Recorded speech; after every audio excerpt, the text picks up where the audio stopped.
Bonjour à tous, j'espère que vous allez bien. Je suis très contente de vous retrouver pour une nouvelle vidéo. Et dans cette vidéo, nous allons parler de l'utilisation de Facebook pour développer votre réseau. Alors, pour développer votre réseau sur Facebook, le plus simple, c'est de commencer déjà avec votre profil Facebook. Alors, certes, sur votre profil Facebook, vous n'aurez pas de statistiques et vous ne pourrez pas faire de publicité payante comme sur une page, mais pour la plupart des gens, quand on démarre, c'est beaucoup plus facile à gérer. Alors déjà sur le profil Facebook, c'est important que vous ne parliez pas que de votre compagnie de marketing de réseau. Je vois trop de profils où les gens ne font que partager des choses sur leur MLM. Ils parlent de leur compagnie, des produits de leur compagnie à longueur de journée et ça c'est vraiment épuisant pour en fait les gens qui vous suivent. Et en fait ils vont arrêter de vous suivre, ils vont même vous cacher vos publications et du coup vous aurez beau publier, vos amis en fait ne les verront pas. Et si vous les identifiez sur ces publications, ils vont en avoir marre, ils vont se désidentifier. Donc ce qui est important de retenir, c'est que sur votre profil Facebook, il faut avant tout que ça parle de vous.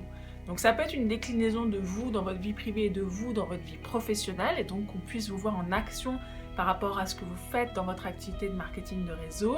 Mais il faut quand même que ça soit tourné autour de vous pour que les personnes qui s'intéressent à vous puissent savoir ce qui se passe en fait. C'est de la télé-réalité, donc c'est votre voyage, votre aventure, c'est une sorte de journal intime, pas trop intime quand même, de votre activité, de votre vie dans votre nouvelle activité de marketing de réseau.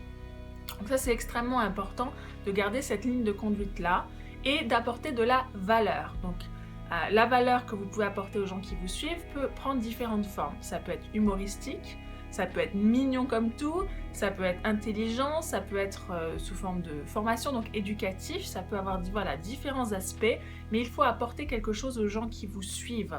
C'est très important, sinon ils ne vont plus avoir envie de vous suivre et du coup Facebook ne leur montrera plus vos publications et après pour récupérer ces personnes-là c'est vraiment très compliqué parce qu'il faut qu'ils reviennent sur votre profil Facebook et qu'ils disent qu'ils veulent à nouveau voir vos publications et ça n'arrive quasiment jamais à l'heure actuelle tel que Facebook est construit. Ensuite, on m'a demandé combien de fois par jour il faut publier. Eh bien, j'aurais tendance à dire que si vous voulez vraiment utiliser Facebook pour développer votre réseau, il faut publier 2 à 3 fois par jour minimum. Bien sûr, il y a des jours où vous pouvez faire une pause Facebook. Je connais beaucoup de personnes qui font des pauses le week-end ou le dimanche. Rien ne vous empêche de ne publier qu'une photo le dimanche ou quelque chose, ou un petit texte. Il y a des jours où ça peut être un peu moins, mais il faut essayer de publier le plus régulièrement possible.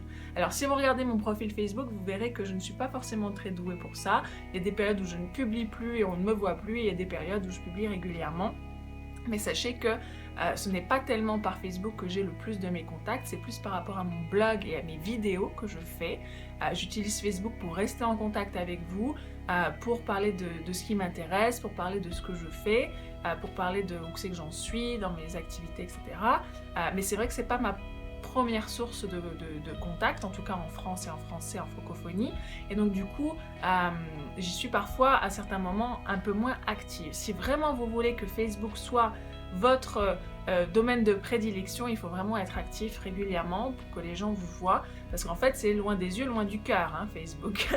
Donc si vous ne publiez rien, on va vous oublier, tout simplement. Ensuite, c'est important quand même que de temps en temps vous parliez un petit peu de votre activité de marketing de réseau parce que les gens ne vont pas pouvoir deviner ce que vous faites. Donc, encore une fois, vous pouvez mettre des petites vidéos, mettre des images, mettre des photos de vous lors d'événements, de vous lorsque vous rencontrez des prospects, de vous quand vous faites des réunions avec vos distributeurs. Il y a plein de possibilités. Mais encore une fois, c'est vous et. C'est toujours vous et. Vous et une tasse de thé, vous et un chat, vous et votre activité de marketing de réseau. Alors c'est des exemples faciles pour moi parce que effectivement j'aime bien le thé, effectivement j'ai des chats à la maison. Et vous verrez d'ailleurs si vous allez sur mon profil que c'est le nombre de j'aime et le nombre de commentaires est très inégal d'une publication à l'autre, puisqu'en fait les gens ont tendance à commenter sur des choses qui sont controversées ou sur des choses, ils ont des avis assez déterminés en fait, et ils commentent moins sur les choses plus éducatives, plus formateurs, mais ça n'empêche pas qu'ils les voient quand même, et ça c'est le plus important. Donc voilà pour le côté Facebook. Dans les grandes lignes, sans vouloir rentrer trop dans le détail, sans vous donner trop d'informations, déjà ça vous permet avec cette petite vidéo de vous lancer et de commencer à utiliser Facebook pour développer votre activité.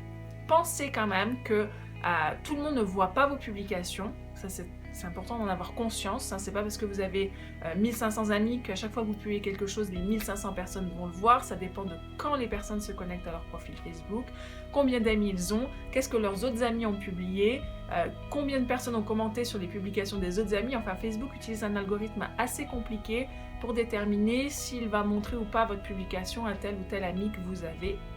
Il y a aussi les abonnés sur Facebook, notamment pour les personnes qui ont beaucoup d'amis ou les personnes qui ont une certaine notoriété. Vous pouvez avoir des abonnés plutôt que des amis, ce qui vous permet de garder quand même de la place. On peut avoir jusqu'à, je crois que c'est maintenant 5000 amis sur Facebook, il me semble que ça avait été augmenté. Donc ça vous garde de la place et les gens qui ne veulent pas forcément échanger des messages avec vous, mais juste connaître votre actualité, peuvent simplement s'abonner, ce qui vous permet de garder de la place, parce qu'après, quand on atteint la limite Facebook, on ne peut plus prendre d'amis supplémentaires et Facebook vous crée automatiquement, il me semble, une page fan. En tout cas, abonne les gens automatiquement. Vous ne pouvez plus avoir d'amis supplémentaires, ce qui peut être gênant dans la vie de tous les jours, en fait. Donc, c'est important quand même de se garder une petite marge. Pensez à identifier les personnes, du coup.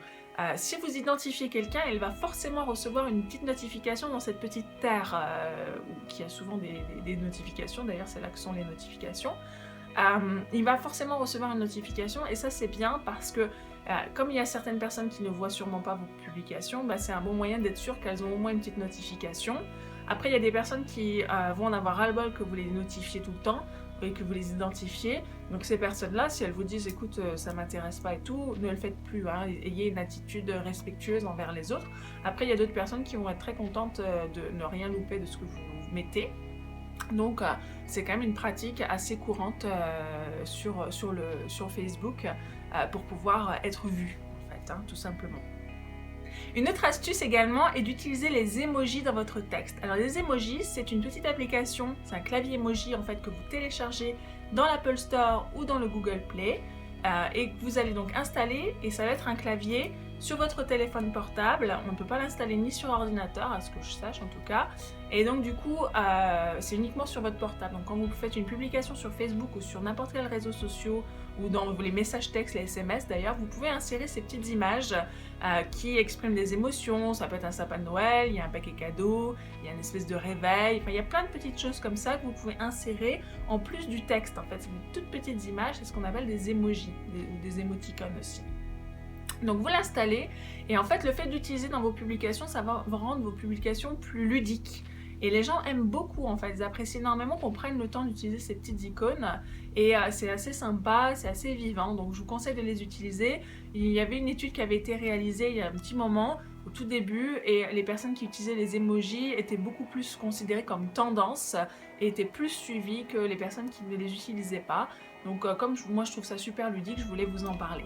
Je vous conseille également sur votre profil de ne pas mettre tout le temps que des citations ou que des formations ou que des invitations par rapport à votre activité de marketing de réseau. Pourquoi? Parce qu'en fait les gens vont se lasser et ça fait un petit peu donneur de leçons.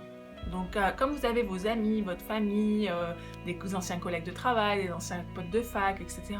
dans votre Facebook, pensez que vous n'avez pas des professionnels en face de vous qui ne pensent que marketing de réseau du matin au soir, vous avez des gens normaux qui ont leur vie avec leurs enfants, avec leur travail, avec leurs soucis, avec leurs problèmes et aussi avec leurs joies. Donc si vous voulez que les gens aient envie de faire votre activité, il faut qu'ils se trouvent des liens avec vous en fait, il faut qu'ils puissent s'identifier et il faut qu'ils puissent se voir le faire aussi. Donc c'est important sur votre Facebook de partager ce que vous aimez, de partager ce que vous trouvez rigolo, de ce que vous appréciez, de ce que vous trouvez inspirant.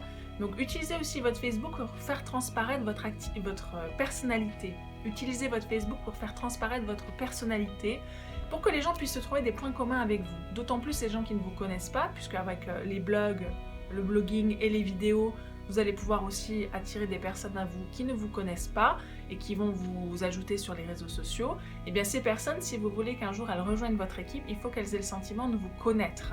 Et donc pour qu'elles vous connaissent, il faut que vous partagiez ce que vous aimez, il faut aussi partager parfois ses peines, ses difficultés, ses challenges à relever dans la vie. Comme ça les gens se rendent compte que vous êtes une vraie personne et que la vie n'est pas facile pour tout le monde, mais que vous y arrivez quand même et que donc eux aussi vont pouvoir y arriver. Ça c'est extrêmement important. Si vous montrez une vie qui est vraiment trop parfaite, trop lisse, ou que vous parlez vraiment que de votre activité, en fait les gens n'arrivent pas à s'identifier, n'arrivent pas à trouver de points communs et donc du coup ils vont se dire que vous mettez une distance avec entre qui vous êtes réellement et ce que vous voulez montrer. Et du coup, ils vont avoir un doute et ça peut être inconscient en fait, ils ne vous le diront jamais en face, c'est très rare, mais en réalité ça se ressent. Donc voilà, c'est important d'utiliser aussi Facebook de cette façon-là. Et puis encore une fois, vous avez vos amis, votre famille, des anciens potes, etc. Donc il faut qu'ils puissent suivre ce qui se passe dans votre vie à vous, particulièrement, et pas que dans la vie de votre compagnie. Et la vie de votre compagnie, c'est pas vous, hein, il n'y a pas une égalité entre les deux. Donc c'est important de faire la promotion de vous et la promotion de votre marque personnelle. Votre nom, c'est votre marque personnelle. Maintenant, c'est comme ça qu'on exprime ce phénomène, cette identité en ligne. Et donc vous avez une véritable marque personnelle, c'est pas que la marque de votre compagnie de marketing de réseau. Vous êtes partenaire avec votre compagnie de marketing de réseau. Je pense que le mot partenaire veut bien dire ce qu'il veut dire.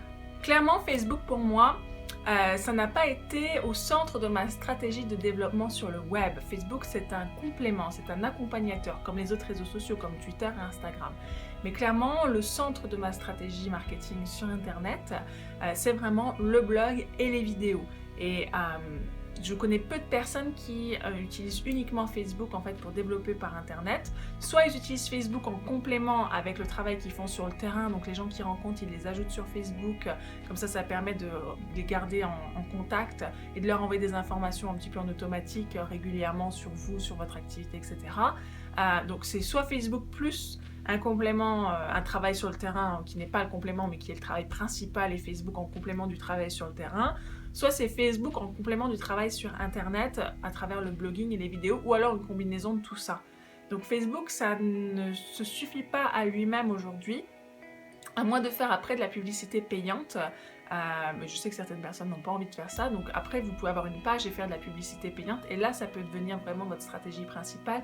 Mais si vous utilisez uniquement votre profil Facebook, là c'est un complément à ce que vous allez faire en termes de blogging et de vidéo, ou en termes de travail sur le terrain, ou une combinaison des deux. Je pense que c'était important de le souligner pour ne pas vous donner de faux espoirs que juste en mettant des publications sur Facebook vous alliez devenir riche, hein. Soyons réalistes et regardons comment se passent les choses concrètement dans la réalité et comment les choses se sont passées pour moi. Voilà, j'en ai fini par rapport à cette petite formation Facebook. Encore une fois, que j'ai voulu garder la plus simple et succincte possible pour que vous puissiez vous lancer sans avoir un melon à la place de votre tête. Et ne quittez pas cette vidéo sans vous être abonné à ma chaîne, évidemment. Si vous avez aimé ces petites astuces, mettez des pouces j'aime, s'il vous plaît. Et pensez à me rejoindre donc sur Facebook, Twitter et Instagram. Ce sont les 3 réseaux sur lesquels je suis présente, où je publie quand même relativement régulièrement. Et vous pouvez bien sûr venir me poser des questions et venir interagir avec moi. Ça sera pour le plus grand plaisir. Voilà, je vous dis à très bientôt pour une autre vidéo. Bye. En particulier de stock. C'est une question qu'on me pose souvent. Est-ce que je devrais acheter le gros pack? Est-ce que je prends le pack normal? Est-ce que